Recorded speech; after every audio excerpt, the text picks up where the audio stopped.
이제 2020년 우리 성탄절이 닷새 앞으로 다가왔습니다.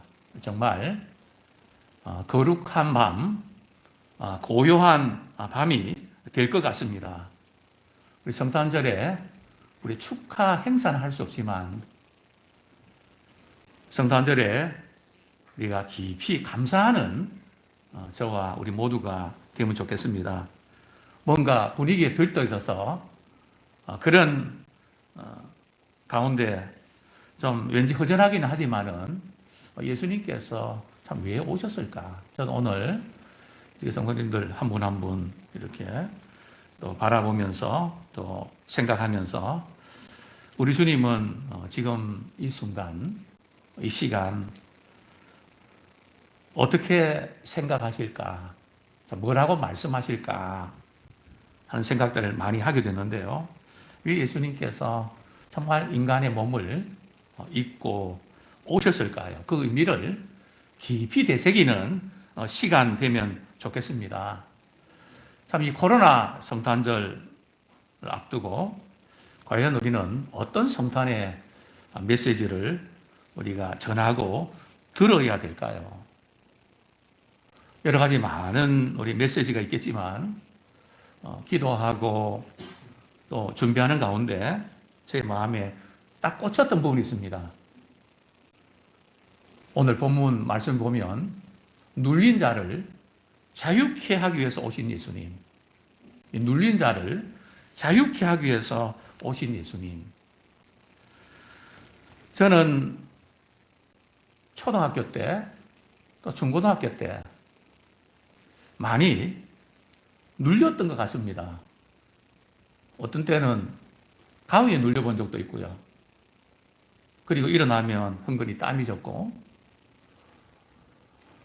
누가 누르는 것 같이 일어날 수는 없는, 요즘에는 또 의학이 발달해서 그게 수면 마비 현상이다 이렇게 이야기하곤 하지만 그런 부분도 일리가 있죠. 그러나 또 다른 의미가 있는 것 사실입니다. 왜 그렇게 고민이 많았던지, 왜 그렇게 질문도 많았던지, 내가 왜 이렇게 살아야 되는지 항상 저의 머릿속에는 왜가 계속 맴돌았습니다. 내가 왜 이렇게 살아야 되지? 왜 이렇게 공부해야 되지? 그 복잡한 그 많은 실타래처럼 얽힌 답이 없이 계속 꼬이는 그 질문들. 근데 제게 놀라운 일이 있었습니다. 한 줄 내내 참 그런 고민과 씨름을 하면서 때로는 눌려 살았는데 이상하게 주일날 교회 와서 예배드리면 눌린 데서 자유게 되는 겁니다. 이게 뭐지? 뭐라고 말로 표현할 수 없습니다. 그러나 분명한 것은 제가 한 주일 동안 눌려 살았는데 왜 예배를 드리면 눌림에서 자유함을 얻을 수 있을까? 그 자유함이라는 것은 말이죠.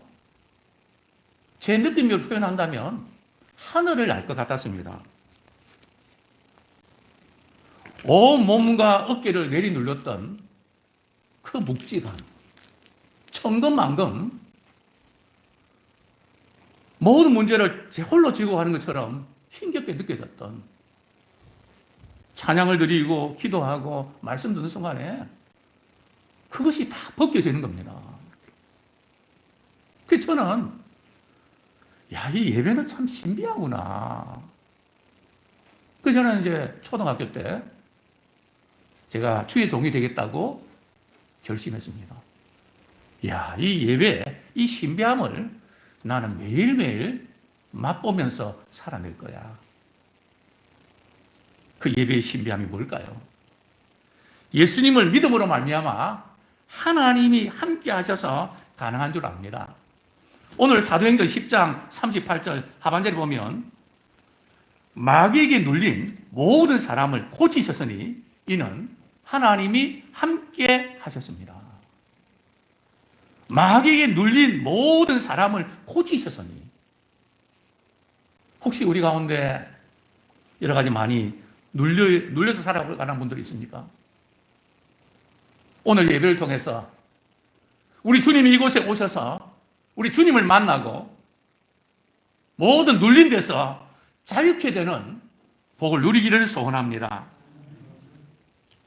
지난주에 저는 전자책을 한 권 읽으면서 참 공감이 되는 그런 책이 있었습니다.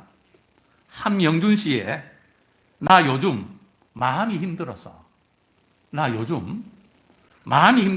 책에 보면 우울증은 나비처럼 날아다니는 마음의 속성을 이해하지 못해 생긴 병입니다. 우리 마음이 나비처럼 날아다닌다는 거죠. 참 이런 표현 참 대단한 것 같아요. 나비처럼 마음을 이렇게 두지 못하고 정착도 하지 못하고 여기저기 날아다니는 그런 모습. 근데 우울증이 이제 거기서 온다는 거죠. 그 마음의 속성이 있는데 마음의 속성을 이해하지 못해서 생긴 병이라는 거죠. 그 마음에 의미를 부여하며 왜를 따지다가 생긴 병입니다.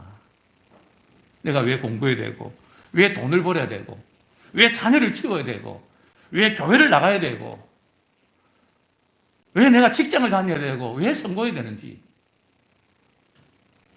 삶의 의미를 찾고 싶었는데 계속해서 왜라는 질문을 던져도 답이 없는 겁니다. 그래서 우울증은 왜라는 질문에서 생긴 병이다. 정확하게 꼬집고 있는 것 같아요. 왜 내가 이렇게 해야 되는데? 왜 내가 살아야 되는데? 그냥 우리는 질문하고 이제 답 없이 또 하루도 살아가지 않습니까? 저는 오늘 이 시간에 첫 번째로 이렇게 도전하고 싶습니다. 누구에게나 마음이 눌릴 때가 있습니다. 정도의 차이는 있지만 모든 사람들이 마음에 눌리는 경우도 있다는 겁니다. 과연 우리 성도님들은 어떤 부분에 눌리나요? 우리 예수님 2000여 년 전에 이 세상에 오실 때에 유대 백성들은 어땠을까요? 자유와 평화가 보장되는 그런 시대였을까요? 예수님이 오실 때 그 유대 시대적인 상황은 모든 것에 짓눌려서 살았습니다. 어떻게 해요? 유대인들은 로마의 식민자가 있었습니다. 그들에게는 표현의 자유도 없고요. 언론의 자유도 없었습니다. 로마의 식민자에서 집회의 자유도 없었습니다. 이런 어려운 상황 속에 그들은 신음하며 살아갔습니다. 경제적으로 어땠을까요? 로마의 총독이 유대인들이 로마에 세금을 많이 바쳐야 되니까 과다한 세금 책정으로 인해서 그들의 삶은 너무나 피폐했습니다. 경제적으로 너무 힘들었습니다. 정치적으로 말할 것도 없죠. 또 사회적으로도 마찬가지입니다. 또 신앙의 자유도 마찬가지입니다. 모든 부분에서 그들은 눌려서 살았습니다. 예수님께서 당시에 백성들을 바라보면서 이렇게 말씀하셨죠. 그 이스라엘 백성들을 바라보면서 예수님께서는 그들을 민망히 여기셨습니다. 이 민망히 여기셨다는 의미는 장이 꼬여서 배가 아플 정도로 너무 안 됐다는 거죠. 목자 없는 양같이 이리저리 방황하는, 교회는 다니고 믿음 생활 하지만 생명력을 잃어버린, 그리고 수고하고 무거운 짐이 지어진 그들. 참 예수님께서 그 눌려있는 그들을 바라보시면서 수고하고 무거운 짐진 자들아, 제발 나에게로 와라. 내가 너희를 쉬게 할게. 내가 너희를 쉬게 할게. 주님은 그렇게 말씀하셨습니다. 당시의 상황을 마태복음 4장 16절은 이렇게 생생하게 묘사하고 있습니다. 제가 읽어드리겠습니다. 흑암에 앉은 백성이 큰 빛을 보았고 사망의 땅과 그늘에 앉은 자들에게 빛이 비치었도다. 흑암에 앉은 백성이 큰 빛을 보았고 사망의 땅과 그늘에 앉은 자들. 오늘 지금 우리가 처한 상황이 그렇지 않습니까? 오늘도 저는 우리 아침에 우리 주일학교 우리 학생들 가운데 우리 부모님들이 믿지 않는 우리 부모님들 코로나가 심하니까 교회에 보내지 않겠다고 문자가 이렇게 왔습니다. 그래서 교육자에게, 담당 교육자들에게 전하는 것을 제가 봤습니다. 충분히 이해가 되고요. 참 걱정하고 불안해할 수밖에 없는 상황인데 어쩌면 영적인 흑암 아닐까요? 보이지 않는 그늘이 코로나 전국에 덮고 있지는 않을까요? 이 가운데 생명의 빛을 보기를 원합니다. 그리고 많은 것을 눌려있는 그 상황 속에서 빛 대신 주님을 통해서 회복되기를 소원합니다. 우리 성도님들은 어떤 것 때문에 눌리시나요? 바로 목회를 하다 보면 이렇게 말씀하는 분들이 계십니다. 목사님, 저는 뭐 다른 것은 걱정이 없는데요. 우리 자녀들만 생각하면 마음이 눌립니다. 뭐라고 말로 표현할 수 없는, 못한 것 때문에 눌리기도 하고 잘해줄 수 없는 것 때문에도 눌리기도 하고 또 그들이 부모의 그 마음을 그렇게도 모르고 저렇게 할 수 있나, 일종의 배신감 가진 느끼면서 자녀들 생각하면 마음이 애리다고 할까요? 뭐 어떻게 할 수 없는 이런 분도 계실 겁니다. 또 어떤 사람들은 과거에 받은 상처들,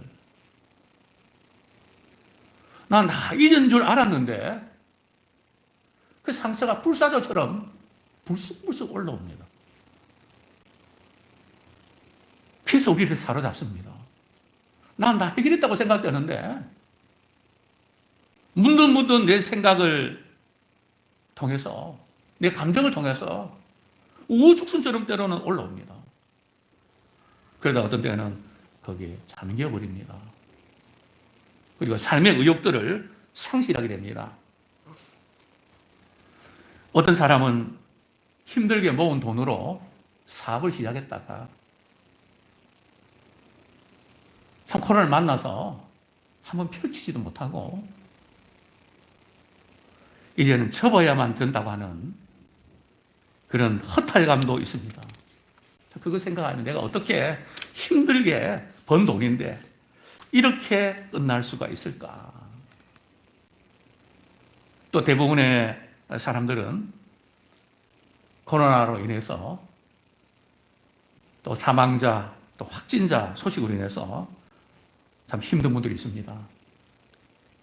저는 우리 주변에 우리 식당과 카페를 이렇게 둘러보면서 손님이 없을 때 때로는 제가 거기 가서 거기서 제일 비싼 거 몇 잔을 시킵니다.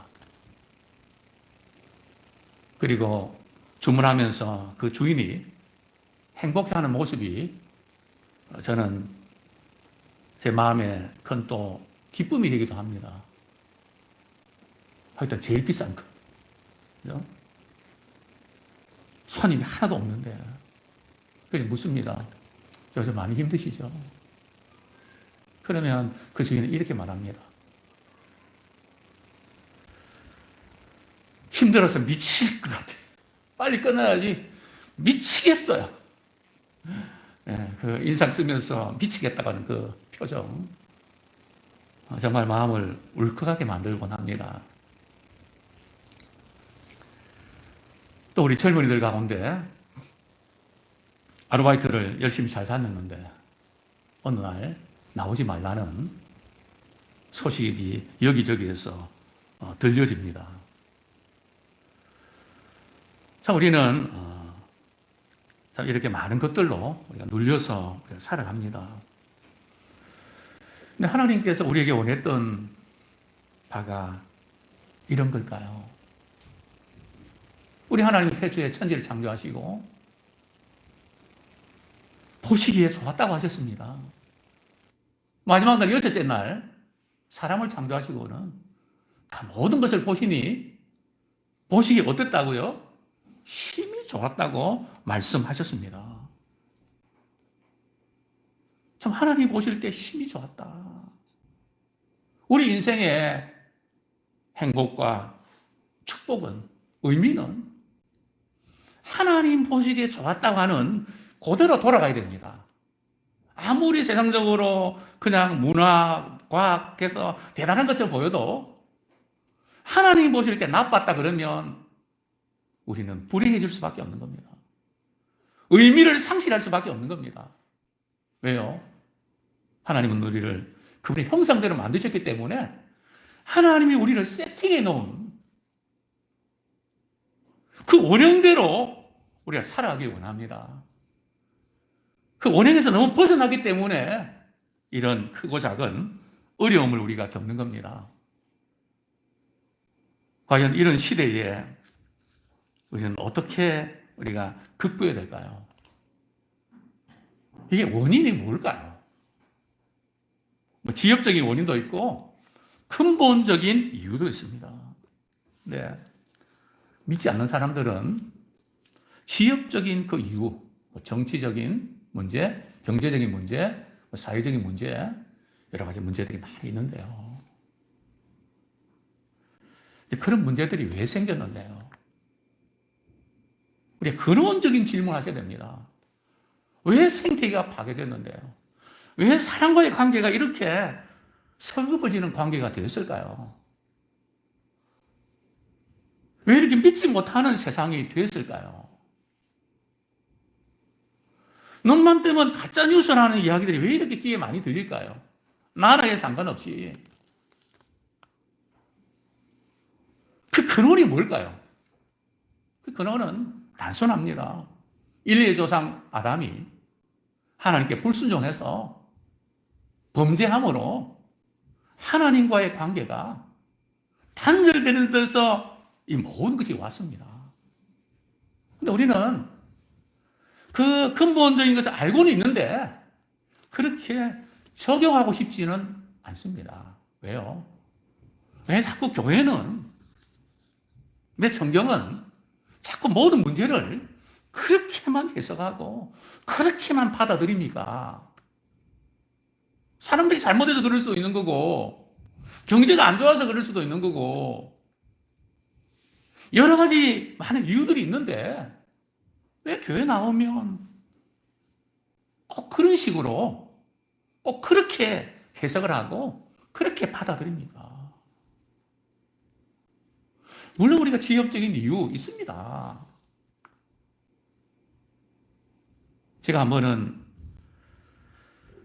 이 오른팔이 이렇게 저려서 참 많이 힘들었습니다. 클리닉 가서 치료를 받는데도 몇 달째 받아도 그냥 별로 낫질 않습니다. 그래서 어떤 잘 고치는 병원이 있다 그래서 거기 갔습니다. 저는 이제 팔이 아픈데요. 그 의사는 제 지금 이 어깨를 자꾸 주무르면 어깨에 지금 문제가 있다고 이제 그러시는 거예요. 그래서 제가 속으로 이분 돌팔이 아닌가? 내가 지금 아픈 데는 이게 여기 아픈데 왜 저분은 자꾸 이렇게 어깨를 풀으려고 그런가? 그래도 의사 말이니까 그런가 보다 하고 며칠간 이렇게 치료받으니까 낫더라고요. 우리 삶도 마찬가지고 영적 문제도 마찬가지입니다. 우리 아픈 부분 누구 때문에 상처받고 누구 때문에 물질 때문에 다 맞습니다. 그러나 그 근원적인 그 이유들이 어디가 잘못되어서 고장이 나는 그런 원인을 분석해야 됩니다. 바로 인간의 불행의 원인이, 인간의 타락의 원인이 뭘까요? 바로 하나님과의 관계가 깨져서 그렇습니다. 그래서 저는 이 말씀을 읽다가 내가 초등학교 때, 중학교 때, 또 고등학교 때 예배를 드리면서 세상 가운데서 많은 게 눌려 살았는데 딱 교회 오니까 해결되는, 뭐 교회에서 무슨 해결책을 준 거 아니거든요. 무슨 답을 준 것도 아닙니다. 그런데 어떻게 예배를 드려서 하나님이 찬양하고 말씀 들었는데 거기에서 내가 자유함을 얻을 수 있지? 저는 그게 신기했습니다.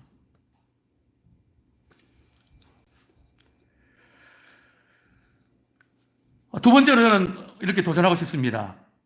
지금 우리가 처한 갖가지 눌림에서 어떻게 벗어날 수 있을까요? 저는 2020년도 우리 성탄절날 또 오늘 말씀을 통해서 목사님, 2020년 성탄절은 내가 지금까지 눌려 살았는데 예수 그리스도를 통해서 그 눌림에서 나는 완전히 자유함을 얻었습니다. 완전히 나았습니다. 완전히 고쳤습니다. 우리 자녀들이 예수님 때문에 완전히 회복됐습니다. 이 놀라운 축복을 누리기를 소원합니다. 사도행전 10장 우리 38절 제가 다시 한번 읽어드립니다. 하나님이 나사렛 예수에게 성령과 능력을 기름 붓듯 하셨으며 그가 두루 다니시며 선한 일을 행하시고 마귀에게 눌린 모든 사람을 고치셨으니 이는 하나님이 함께 하셨습니다.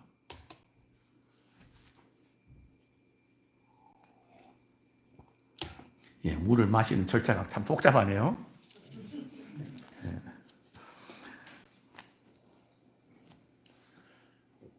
먼저 저는 말씀드리고 싶은 것은 목사님, 또 우리가 세상에서 가정에서 또 우리 눌림 받는 것도 있지만 교회 생활하다가 눌림 받을 때도 있는데 그때는 우리가 어떻게 해야 됩니까? 교회 생활하면서 눌리나요? 눌리지 않나요? 어떻습니까? 교회에서 소그룹을 하면서 뭐 이런저런 말을 듣고 좀 다투기도 하고 마음도 상하기도 하고 그러면 그 한 주 동안 마음이 상하고 눌리지 않나요? 말씀이 없으신 거 보니까 눌리셨네요. 네.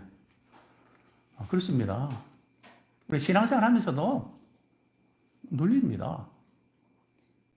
저도 이렇게 교회를 생각하면서 누릴 때가 많이 있습니다.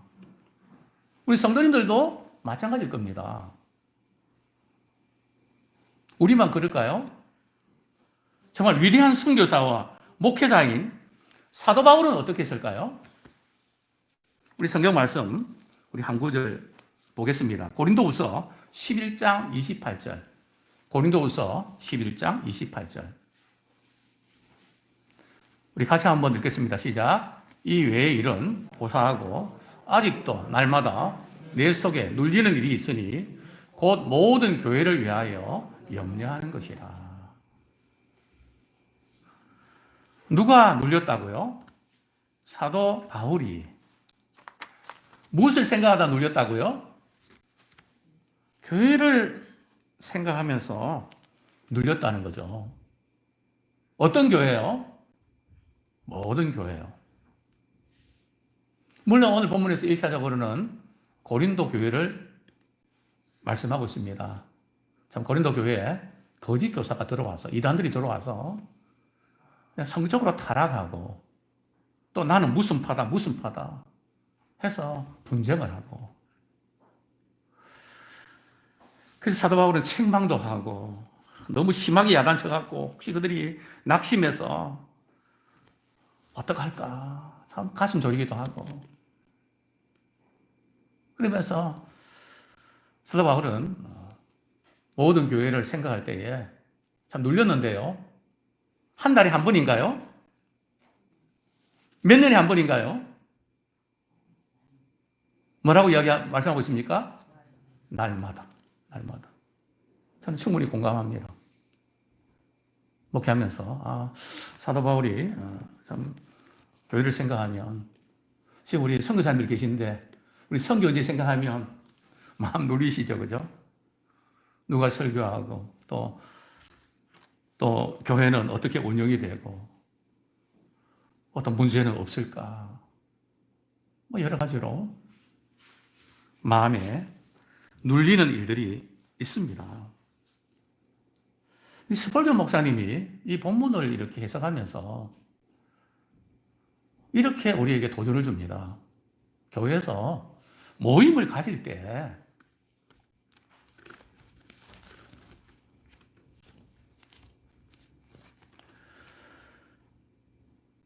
특별히 잘해야 됩니다.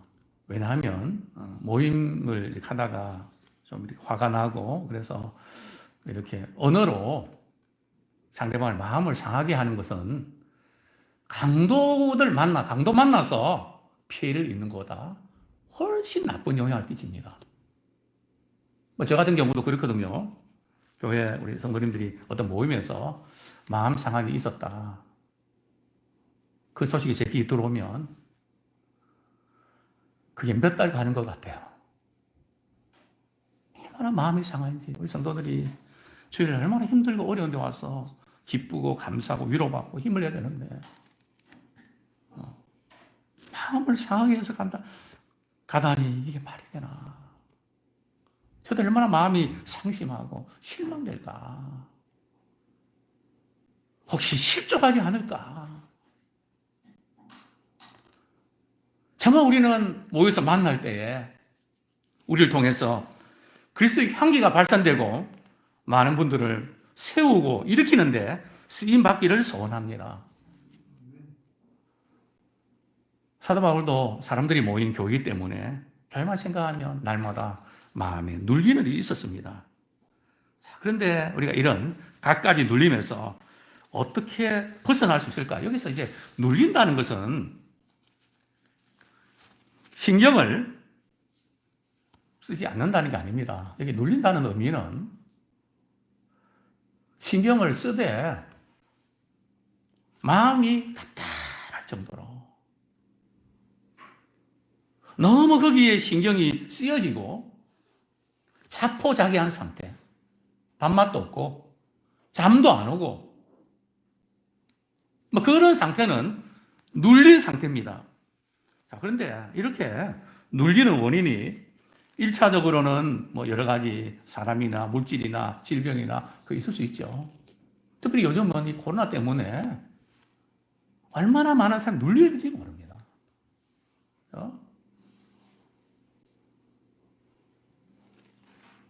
이런 그 상황 가운데 참 이 모든 이 부분들이 결국 원인이 뭐냐?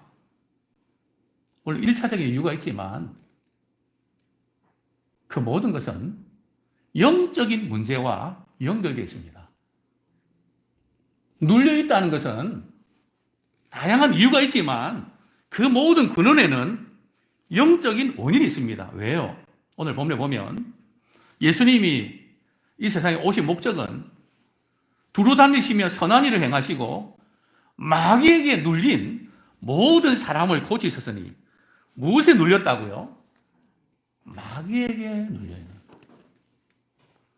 근데 많은 사람들이 이게 영적인 이유 때문에 눌려있다는 사실을 모릅니다. 저는 그렇게 단언합니다. 많은 분들이 그 여러 가지 이유들이 있는데요. 한번 은혜 보좌 앞에 나와서 예배를 드려보십시오. 예배 드리는 순간에 하나님이 함께 하심으로 또 예수 그리스도 그분으로 인해서 고침받는 기적을 경험하게 될 것입니다. 누가 누르는데요? 우리를 자꾸 누르게 하는 세력이 있다는 겁니다. 그냥 우리가 눌리는 게 아니에요. 그냥 우리가 신경이 막 쓰여지고 막 그냥 삶의 의욕을 사시는 게 아니라고요. 누군가 배후에서 우리를 하여금 누르는 세력이 있다는 겁니다. 그 누르는 세력이 실체가 누굴까요? 성경은 마귀라고 이야기를 합니다. 우리 히브리서 2장 14절 15절, 히브리서 2장 14절 15절 같이 한번 읽겠습니다. 시작. 그도 또 히브리서 2장 14절 15절 시작. 자녀들은 혈과 육에 속하였으며 그도 또한 같은 모양으로 혈과 육을 함께 지니심은 죽음을 통하여 죽음의 세력을 잡은 자 곧 마귀를 멸하시며 또 죽기를 무서워함으로 한평생 매여 종노를 하는 모든 자들을 놓아주려 하심이니. 자, 여기에 우리 히브리서 2장 14절에 보면 그도 또한, 그가 누굴까요? 그리스도입니다. 예수님께서 인간의 몸을 입고 이 세상에 오신 그 목적은 죽음을 통해서, 십자가의 죽으심을 통해서 죽음의 세력을 잡은 자가 누구라고요? 마귀입니다. 죽음의 공포, 죽음에 대한 불안, 이것을 이용하는 실체가 바로 마귀입니다. 그걸 우리가 아셔야 돼요. 물론 누구나 죽음에 대한 두려움이 있습니다. 그러나 과도하게 죽을까봐 겁이 나고 이러다가 나 죽으면 어떡하지? 이렇게 불안해하는 거. 그 세력을 잡은 자가 마귀라는 거죠. 마귀가 처음부터 사망의 세력을 잡았을까요? 아닙니다. 왜 그렇게 됐을까요? 아담 하와가 선악과를 따먹음으로 말미암아 사망의 세력을 잡는 그 기회를 준 거죠. 많은 그 교도소에 사형 언도를 하는 분들의 이야기입니다. 사형을 이제 이렇게 집행하는 시점에서 교도관은 신자인지 불신자인지 이렇게 안답니다. 불신자는 사형장에서 이제는 사형 언도할 때 딱 언도 내리기 전에 먼저 생명이 끊어져 있다는 거죠.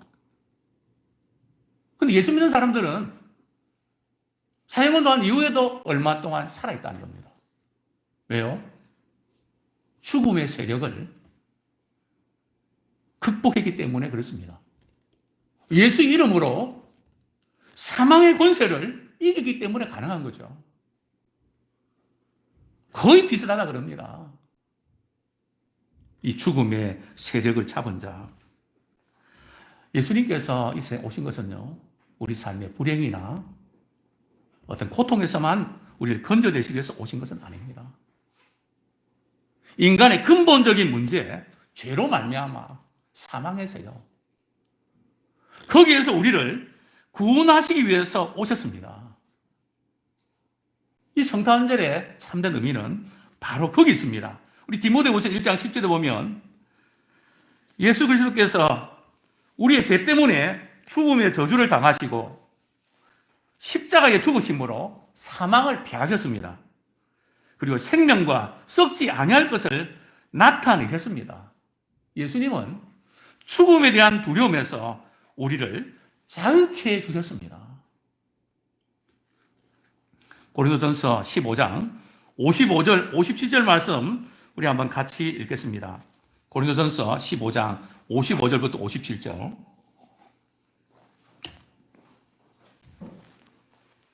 시작. 사망아, 너의 승리가 어디 있느냐? 사망아, 내가 쏘는 것이 어디 있느냐? 사망이 쏘는 것은 죄요. 죄의 권능은 율법이라. 우리 주 예수 그리스도로 말미암아 우리에게 승리를 주시는 하나님께 감사하노라. 사망아, 내가 쏘는 것이 어디느냐? 사망아, 내가 이기는 것이 어디느냐?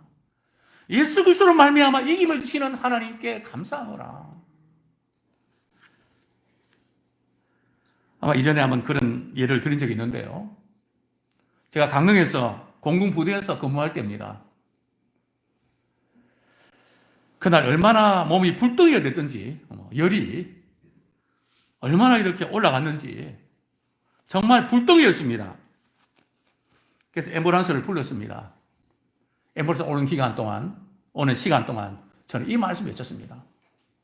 왜냐하면 이러다가 죽을지도 모르겠다가는 죽음에 대한 불안이 제게 찾아왔습니다. 이러다가 죽는 거 아니야? 그때 이 말씀이 생각났습니다. 사망아 내가 쏘는 것이 어디 있느냐? 사망아 내가 이기는 것이 어디 있느냐? 예수 그리스도로 말미암아 이김을 치는 하나님께 감사하노라. 한 10번은 외쳤나요? 밖에 앰뷸런스가 이렇게 도착했다고 신호를 보냈습니다. 클락션을 눌렀습니다. 저는 그때 머리를 만져봤습니다. 열이 깨끗하게 내렸습니다. 그래서 그 차를 돌려보냈습니다. 이야, 이 말씀의 위력이 정말 예수 그리스도 그분의 능력이 놀랍구나. 혹시 연세 드신 분들, 또 몸이 아픈 분들, 내가 이러다가 죽겠다 생각될 때도 간혹 있지 않습니까? 그때마다 이 말씀 외치십시오. 어떻게 해요? 한번 따라 하겠습니다. 사망아, 내가 쏘는 것이 어디느냐? 내가 이기는 것이 어디느냐? 예수 그리스도로 말미암아 이김을 주시는 하나님께 감사하노라.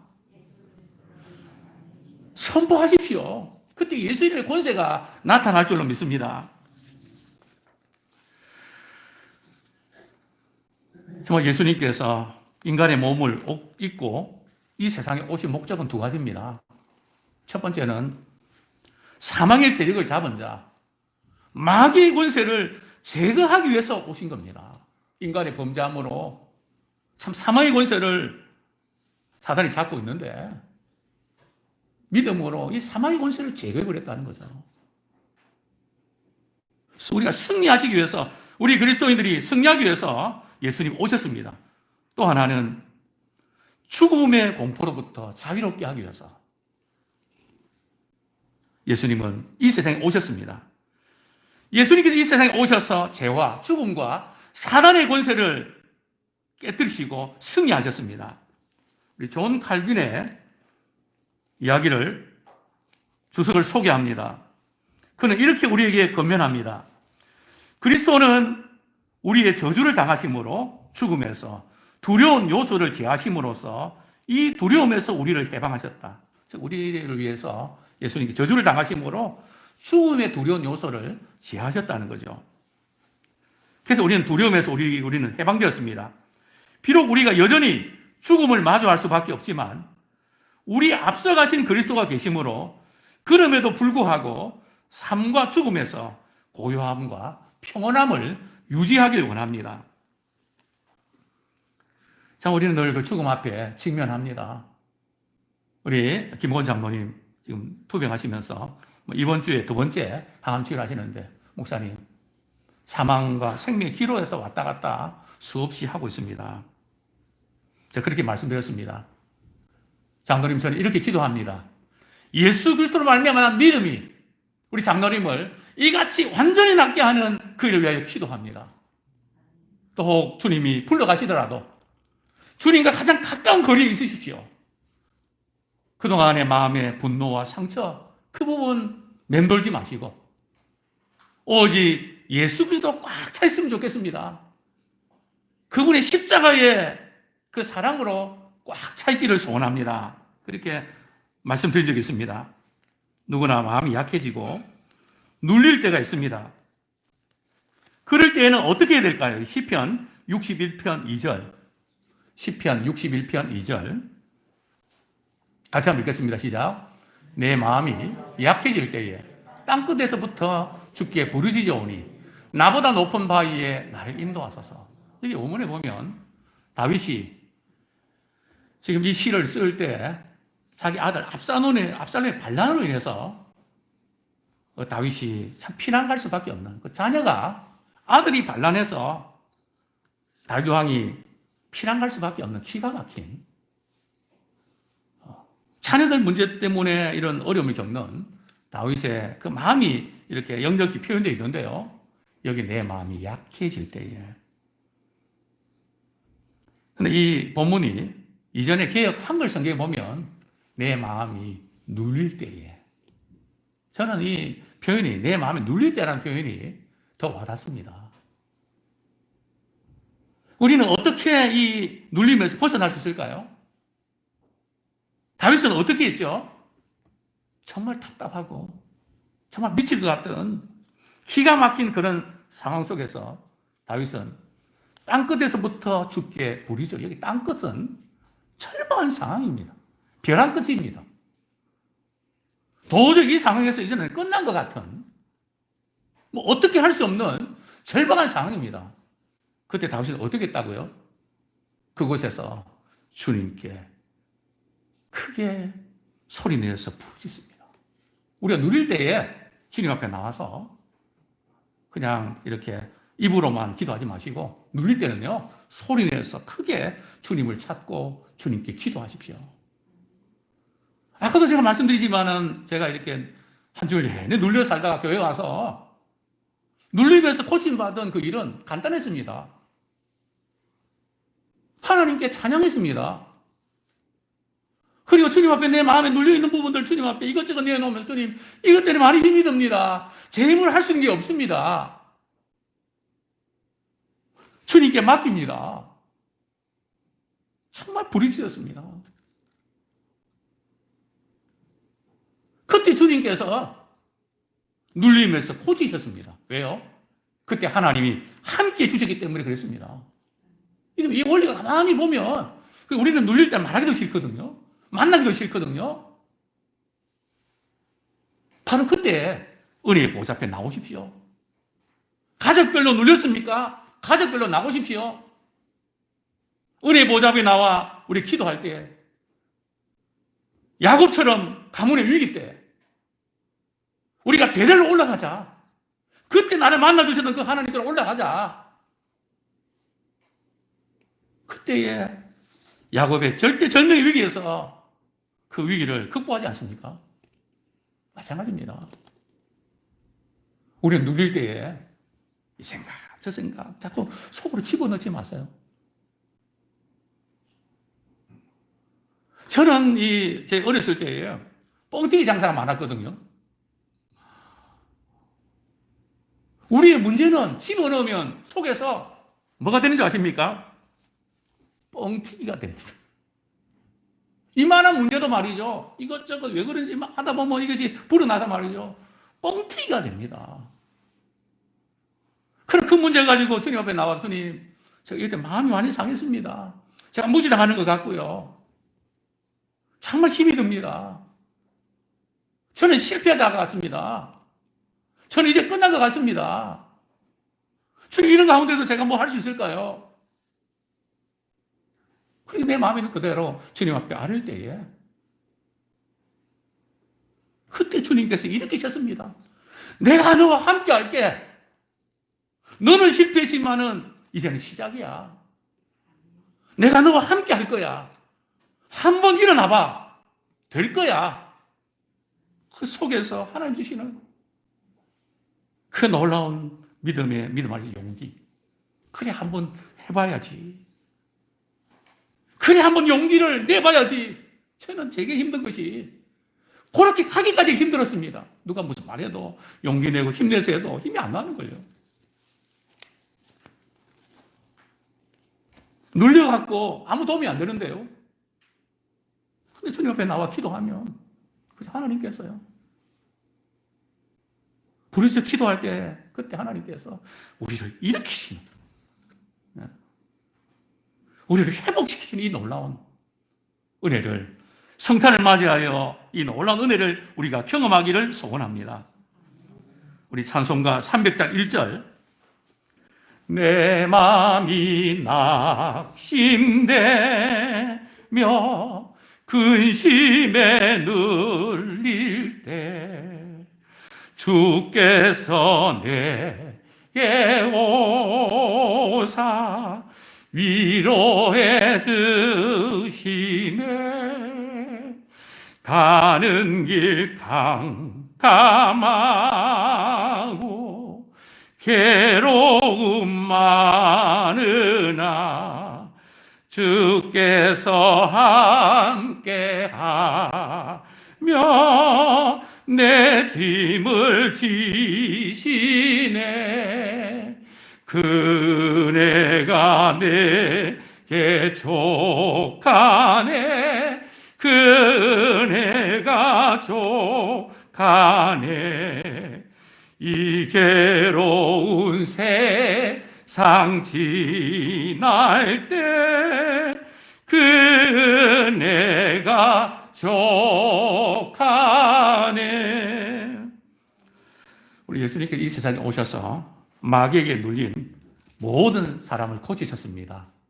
이는 하나님이 함께 하셨기 때문에 가능했던 것입니다. 이제 말씀을 정리하겠습니다. 우리가 눌리는 것은 이런저런 이유도 있지만 영적인 문제입니다. 하나님이 우리와 함께 하실 때 우리는 거기서 완전히 벗어날 수 있습니다. 마음에 눌릴 때 부르짖어 기도하시면 하나님께서 우리를 반석 위에 세우십니다. 마음이 눌릴 때 계속해서 왜라고 하는 질문에 파묻히지 마십시오. 아마 저처럼 왜라는 질문을 많이 한 분도 많지 않을 겁니다. 한 달 동안 누워서 왜 얼마나 많이 파고들었는데 우리는 우상의 공장이기 때문에 나 자신을 파고든다고 해결되지 않습니다. 나를 만드신 그분을 찾아야 됩니다. 그분을 만나야 됩니다. 내 안에서 뭔가 끌어올라오는 것이 아니라 하나님께서 우리에게 끌어올릴 수 있는 힘을 주셔야 됩니다. 이제는 마음이 눌릴 때 아우리치를 하십시오. 저는 마음이 눌릴 때 이렇게 기도합니다. 하나님, 시편의 저자와 같이 내가 여호와를 기다렸더니 나를 기가 막힐 웅덩이와 수렁에서 끌어올리셨도다 하는 말씀처럼 제게도 내가 주님을 그토록 기다렸는데 기가 막힌 웅덩이와 수렁에서 끌어올려 주십시오. 우리 주님께서 끌어올리십니다. 그래서 예수님을 보내셨던 것입니다. 우리 예배 드릴 때에 하나님의 관점에서 바라보고 우리 하나님이 함께 하실 때 눌림에서 자유함을 얻게 됩니다. 사랑하는 성도님들이요, 이 성탄절을 우리 맞이해서 참 많은 것이 눌립니다. 상황적으로도 정신적으로도 경제적으로도 많이 눌립니다. 한번 이렇게 해보시죠. 목사님, 그것은 목회자나 선교사님이 해당 사항이 있고요. 우리는 지금 우리 문제가 코가 석자인데, 저도 코가 석자, 넉자는 되거든요. 똑같습니다. 코가 몇 자냐가 문제가 아니고요. 저도 교회 다니면서 목사님들 말씀 전하시면 하나님으로, 예수님으로 다 해결하는 그런 공식, 그 부분이 너무너무 싫었습니다. 그 마음도 생겼습니다. 그럼 한 번은 제가 이런 적이 있습니다. 싫긴 싫은데 맞을 수도 있잖아. 내 방법으로는 해보려고 해봤잖아. 안 되잖아. 주님 제가 믿는 건 아닌데요. 믿었다 치고요. 제가 한번 해볼게요. 그래도 해야 되니까요. 주님 계신다고 치고요. 주님 말씀하신 대로 제가 해볼게요. 근데 주님 진짜 계시더라고요. 그동안 이거는 기도해서 될 문제인가? 이거 말씀인다고 해서 될 문제인가? 예수님께서 이거는 못 하실 거야. 뭐 이런 어떤 믿음들이 우리에게 있지 않습니까? 그래서 우리는 이것저것 해봤잖아요. 한 가지 안 했거든요. 한 가지 해보시죠. 인간의 어프로치에서 하나님의 어프로치로 한번 해보시기 원합니다. 은혜 보좌 앞에 나와서 그분 찬양하고 그분 만나고 그분이 함께 하심을 경험할 때에 그동안 눌렸던 모든 것에서 완전히 고침받기를 축원합니다. 성탄절에 우리 주님은 바로 우리가 눌리면서 자유하기를 원하십니다. 내가 그것 때문에 왔다. 마귀에게 눌린 자를 고치기 위해서 왔다. 정말로 저는 이 말씀 정리하는 하나님, 우리 사랑하는 성도님들 수십 년이 됐습니다. 너무 오랜 시간이 끌어서 이제는 엄두도 나지 않습니다. 주님 말씀하셨습니다. 마귀에 눌린 모든 사람 예외가 없습니다. 고치신 주님, 우리 사랑하는 성도님들 그 상황 아시지 않습니까? 주님 때문에 고침 받게 해주시고 우리 가정에도 내 삶에도 이런 일이 있구나. 2020년 성탄절 통해서 이런 놀라운 기적의 주인공이 되길 원합니다.